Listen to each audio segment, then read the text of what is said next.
Texas, May 19, 1836. Fort Parker. A pregnant 17-year-old sees her kin slaughtered before raiders drag her into a nightmare she later couldn't fully recount.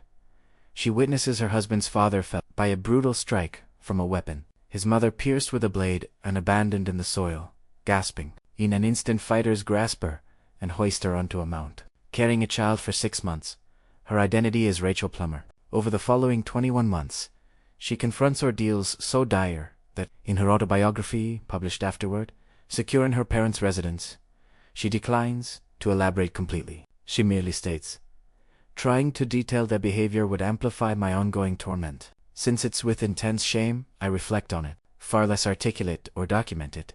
Rachel Plummer represented one among multitudes. Throughout the 19th century, indigenous groups in the U.S. Southwest seized numerous females from outlying communities. Certain ones were redeemed to their relatives following extended bargaining periods. Others fled amid disorder and trekked vast distances to rejoin society. The majority vanished forever, while those who reappeared bore tales that shadowed them to their graves, narratives they struggled to voice. Accounts that periodicals of the era, which often detailed every horrific aspect of executions, occasionally deemed too shocking to print entirely. This isn't mere tall tale from the borders. These represent verified records, sworn statements in legal proceedings, autobiographies issued by the escapees and purchased by eager audiences, seeking the raw truth of remote wilds. Welcome to the Historian Fact, where we confront the raw edges of the past without flinching. If you feel these accounts merit exposure, back this channel by hitting like and subscribe, as the details ahead were omitted from your history lessons. So, let's dive into the origins of it all. The assaults adhered to a consistent strategy. Fighters struck at twilight or daybreak, times of dim light when households were least prepared. Remote farms proved simplest prey, households distant from aid, their cries lost in isolation. Males in the home perished initially. Spouses, dads, siblings, youths capable of weaponry, typically in opening moments. No discussion, no alert, no compassion, pure calculation. Then came the choosing. Females capable of motherhood held highest worth. They labored effectively. They might be bartered to rival clans or vended to Hispanic merchants running bondage operations in upper regions. They could wed and produce offspring integrated fully into the group. Preteen girls were valued too, as they could be nurtured in the community and ultimately erase prior existences. With sufficient duration, they'd mastered the tongue, embrace traditions, and recall zilch of former selves. Aged individuals met instant death. Incapable of toil or reproduction, they'd hinder the group's retreat over extended paths. Same for newborns. A wailing infant risked revealing positions to trackers. Such risks were intolerable for the assailants. The picking was merciless, logical, void of sentiment. Olive Oatman, aged 14, faced an onslaught on her kin by the Gila River in Arizona, February 1851. Her clan journeyed westward among pioneers, but route disputes isolated them. The Oatmans forged ahead solo. Sure safety lay close. Mistaken Olive observed her dad, clubbed fatally. Mom slain nearby, elder sis, infant bro, for kin slain swiftly as she froze in dread. Carnage ceased, leaving solely Olive and her 7-year-old sib, Marianne, breathing. Assailants hauled them into arid lands. Olive recounted trekking shoeless across walls all night, over jagged stones, gashing her soles, via thorny plants lodging spines and flesh. Zero sustenance, hydration, pause. Each falter from fatigue earned club blows. Each lag brought thrashings, till pace quickened. Her tiny sis trudged alongside, wounded and leaking, petrified, silent, drained mute by morning. Olive's soul swelled and shredded, each stride akin to treading shards. Yet she persisted, for halting equaled demise, and that marked merely the initial evening. What horrors awaited in camp? MC4, upon arriving at the clan's base, fresh realities commenced at once. They weren't visitors pending salvation, not detainees awaiting buyback, no longer humans. Merepossessions females commenced labor immediately. Injuries untreated, sans proper nourishment or slumber. Collecting fuel till palms split and oozed. Toting hefty pots of liquid across leagues in scorching heat. Stripping pelts till digits ached bare. Excavating tubers from compacted earth. Lugging burdens taxing sturdy males. All undesirable chores landed on them.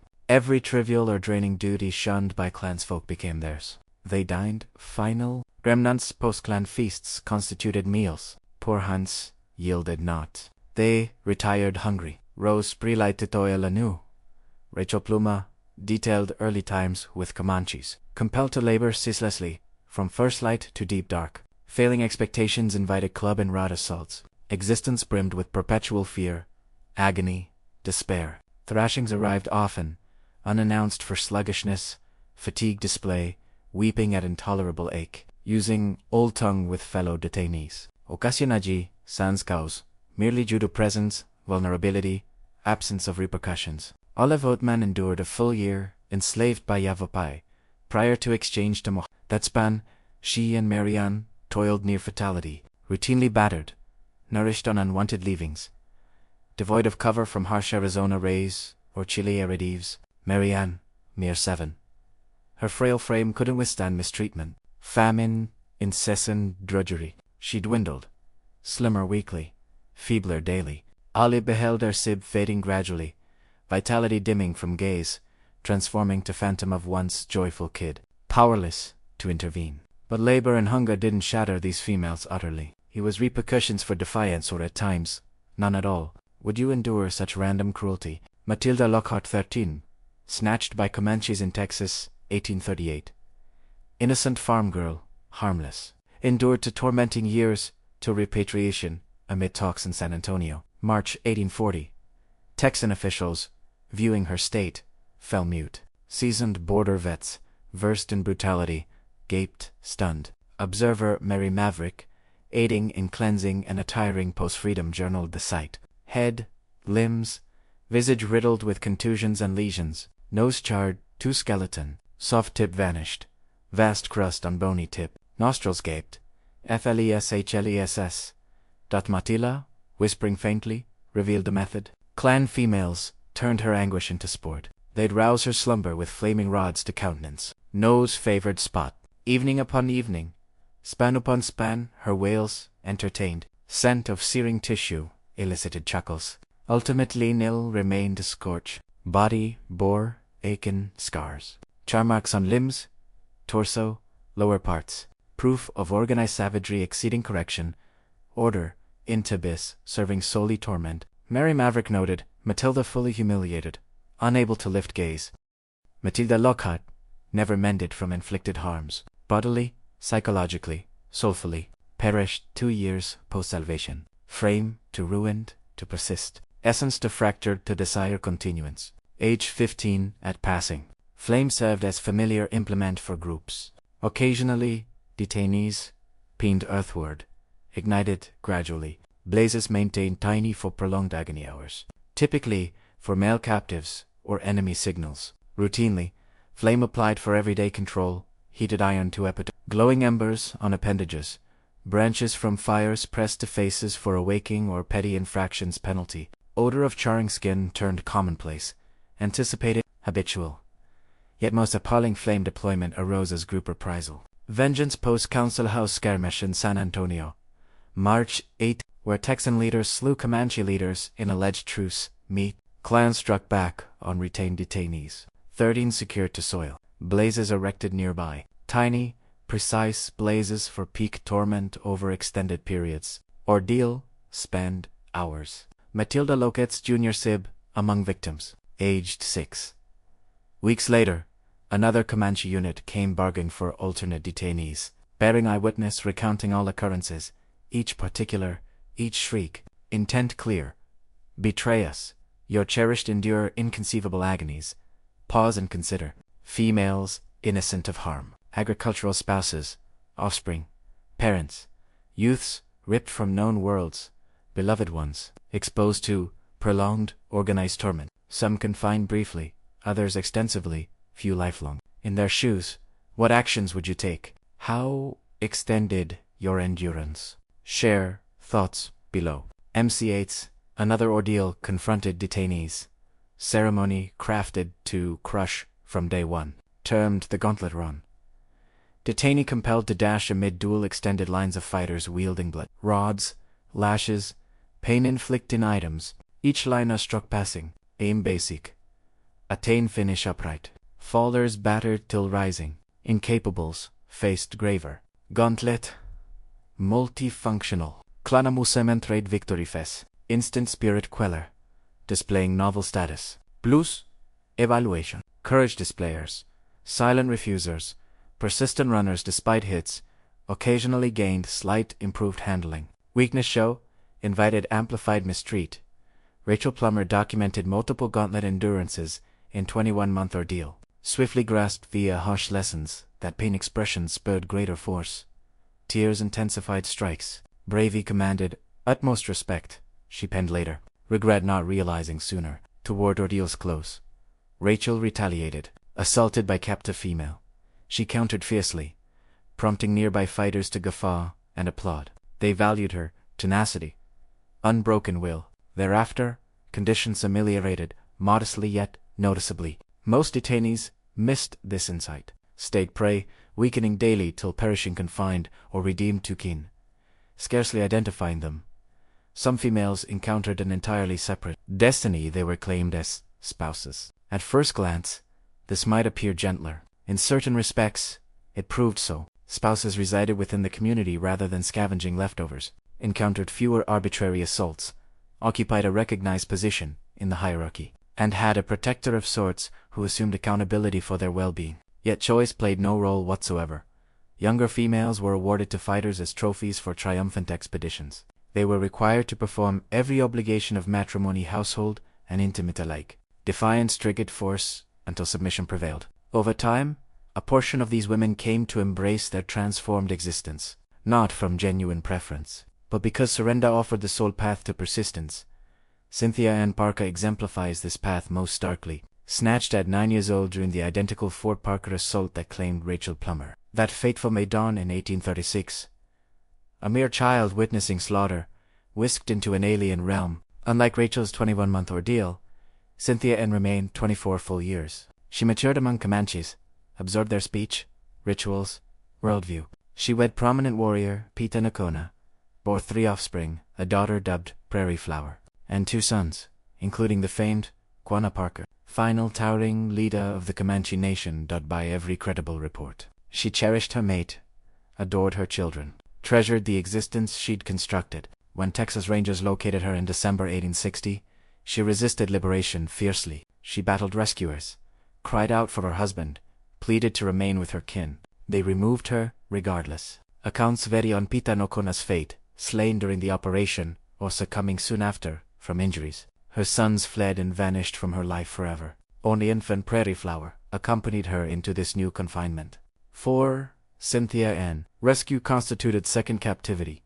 She spent her remaining decade attempting flight back to the Comanches, to her sons, to the only family she truly recalled. Constant surveillance by relatives who believed they aided her thwarted every effort. She passed in 1870, spirit crushed. Some scholars contend she deliberately ceased eating following Prairie Flower's death from illness, choosing starvation over existence among now foreign people. Saved from her remembered family, the act destroyed her. What does true freedom mean when home becomes prison? Perhaps the starkest revelations of frontier captivity's cruelty surface in the treatment of children. During the Fort Parker raid, Rachel Plummer's toddler son James, aged 2, was wrenched from her embrace. She never glimpsed him again throughout her captivity. Yet her second-born child's fate lingers heaviest in historical memory. 6 months into confinement, Rachel delivered a boy. For roughly 6 weeks, she nurtured him as circumstances allowed.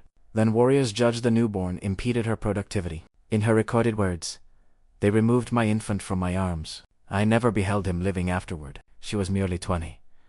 Rachel Plummer secured release through ransom eventually. Upon reunion, her father scarcely recognized his once vibrant daughter, gaunt, scoridled, gaze forever altered. She authored one of the earliest captivity accounts, printed in Texas and widely circulated. She conceived again, birthed a healthy child, yet perished merely 2 months later. Her frame, exhausted beyond recovery, simply failed. The elder son James, torn away at 2, returned via ransom in 1842 at age 8. 6 years among Comanches had erased memories of his birth, family completely. He spoke their language fluently, followed their ways, regarded them as his own.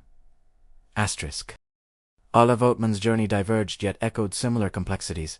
freed after 5 years, primarily with the Mojave people. Contrasting the Yavapai's unrelenting brutality, Mojave treatment carried nuance. They integrated her allocated farming plots, etched permanent facial tattoos, signifying belonging. Still, freedom to depart remained denied. Arriving at Fort Uma in 1856, she weighed scarcely 80 pounds, English returning haltingly, as though filtered through foreign sin. 5 azure lines etched across her chin proclaimed her history to every future acquaintance, a mark of another existence she could never erase. Olive gained notoriety, speaking engagements, published narrative, emblem of border endurance. She wed a rancher, settled quietly in Texas for decades, yet full return to her prior self proved impossible. Her spouse allegedly devoted years, purchasing and destroying every obtainable copy of her book, seeking to shield her from relentless memories. Until her final day, she preserved a container of Mojave mesquite seeds on a shelf, a quiet token of a life forever intertwined with her past. By the 1870s, scholars approximate that no less than 30% of Comanche, Kiowa, and Apache populations traced Parshe ancestry to Captis. The boundaries separating settler and indigenous blurred. Far more than 19th century. Narratives preferred to acknowledge more intricate than simplistic tales of progress versus barbarism that press outlets eagerly promoted. Certain captives assimilated thoroughly. They mastered languages fluently, embraced customs, wholly wedded warriors, birthed children raised as native members with zero recollection of prior worlds.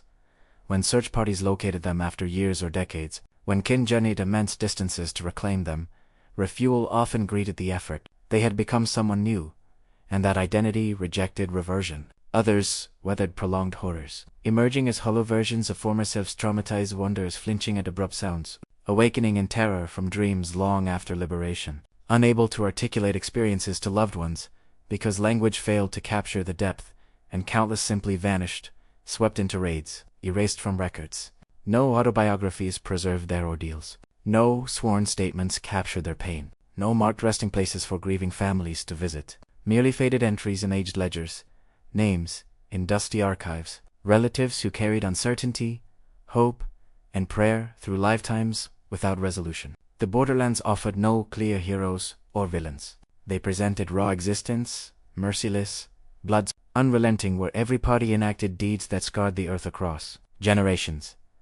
Females who outlasted captivity bore those experiences eternally in physical marks, in deliberate silences, in truths too heavy for ink even decades later, insecure. Rachel Plummer confessed certain events, too awful for description, memories too wounding for expression. Matilda Lowcott's ravaged features communicated beyond vocabulary. Olive Oatman's indelible blue lines declared her story to the world indefinitely. They outlived the unlivable. They withstood the unendurable. They persisted when so many perished. And they bequeathed records compelling us to confront the authentic American frontier, not romantic saga, not victorious march, but a multi-generational torment. History labels them victims. They were correre. Yet far more, they were resilient witnesses who returned to reveal truths from unseen darkness. Their accounts hold weight. Their anguish holds weight. Their fortitude holds weight.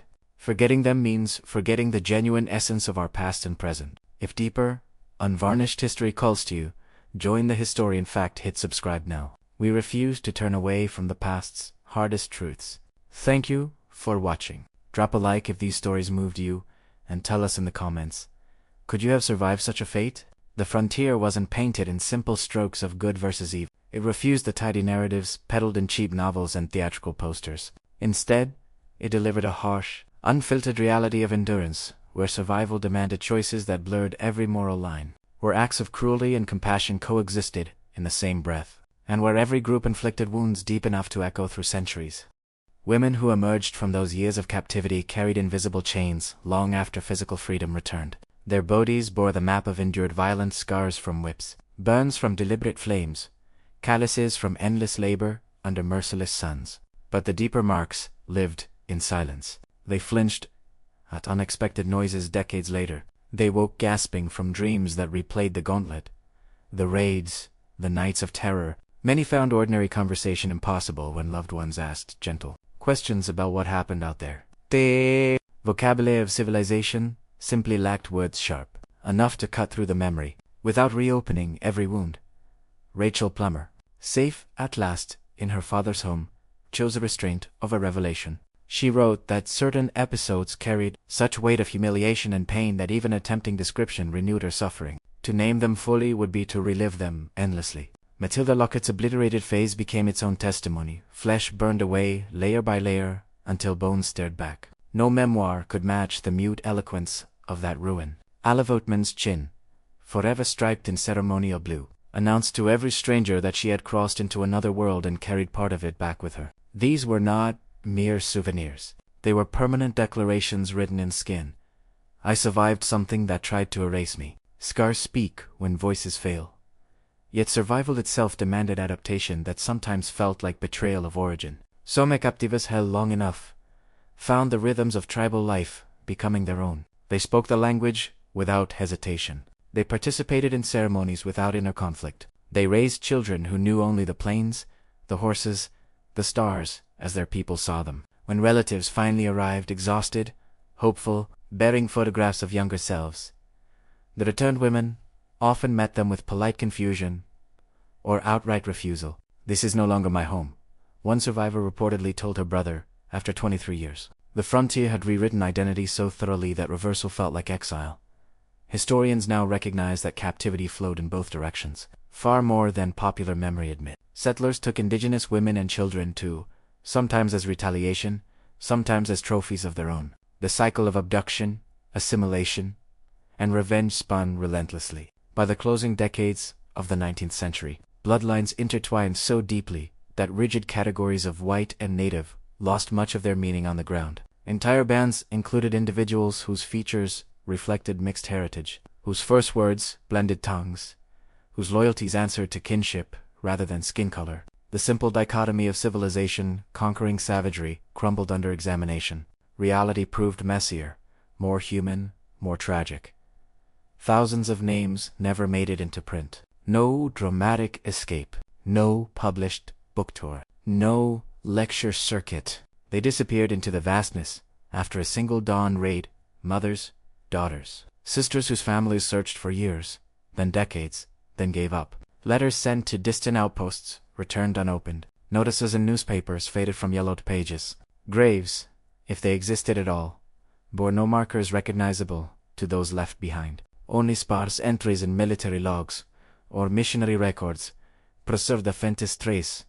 Female captive, age approx 22, not recovered. The silence surrounding them feels heavier than any scream recorded in ink. Consider the arithmetic of loss. One raid might claim a dozen lives and leave half a dozen captives. Multiply that across hundreds of isolated attacks over half a century. The total vanishes into estimates hundreds, perhaps low thousands of women and girls taken from frontier edges. Some returned transformed, some returned broken beyond repair. Most never returned at all. Their absence carved hollows in family stories, passed down as the year Aunt Mary went missing, or the winter cousin Eliza never came back from the fields. Those hollows never filled. The women who did come back reshaped how America understood its own borders. Their testimonies delivered haltingly in courtrooms, printed in small runs that sold out quickly, forced readers to confront uncomfortable truths. The West wasn't won through clean heroism. It was wrested through cycles of violence that spared no one completely. Captives became unwilling ambassadors of that reality, their stories circulating in parlors and saloons alike, challenging the myth of inevitable progress. Newspapers that gloried in tales of Indian atrocities sometimes balked at printing the fuller accounts, fearing readers would see mirrors instead of monsters. In the end, these women's endurance forces a reckoning. They didn't choose their trials, yet they met them with whatever strength remained. Some fought back physically, earning respect through defiance. Others survived through quiet endurance, preserving fragments of self until opportunity arrived. A few found unexpected dignity within the very communities that had stolen them, raising children, tending fires, weaving lives from threads of loss. Their courage wasn't loud. It rarely made statues, but it persisted. It outlasted the raids, the gauntlets, the flames, the forced march. It outlasted the forgetting that time and polite society attempted. Today we read their words not to sensationalize suffering, but to honor precision, to remember that history isn't a parade of triumphs. It's a ledger of human costs paid in blood, in silence, in erased childhoods, in mothers separated from infants, in faces forever changed. These women were victims of circumstance. Yes, but they were also more. They were record keepers when memory itself wanted to dissolve. They were proof bearers when proof was dangerous to carry. They were survivors who refused, even in fragments, to let the truth vanish entirely. They carried the unspeakable so we wouldn't have to pretend it never happened. If stories like these, raw, unflinching, essential resonate with you, show your support. Hit that like button, subscribe to The Historian Fact, and turn on notifications so you never miss the next chapter of hidden history. Share this video with anyone who thinks the Wild West was just cowboys and gold rushes. The real story runs deeper, darker, and far more human. Thank you for staying until the end. In the comments, tell us which survivor's experience struck you hardest and why. Your thoughts keep this conversation alive. See you in the next deep dive.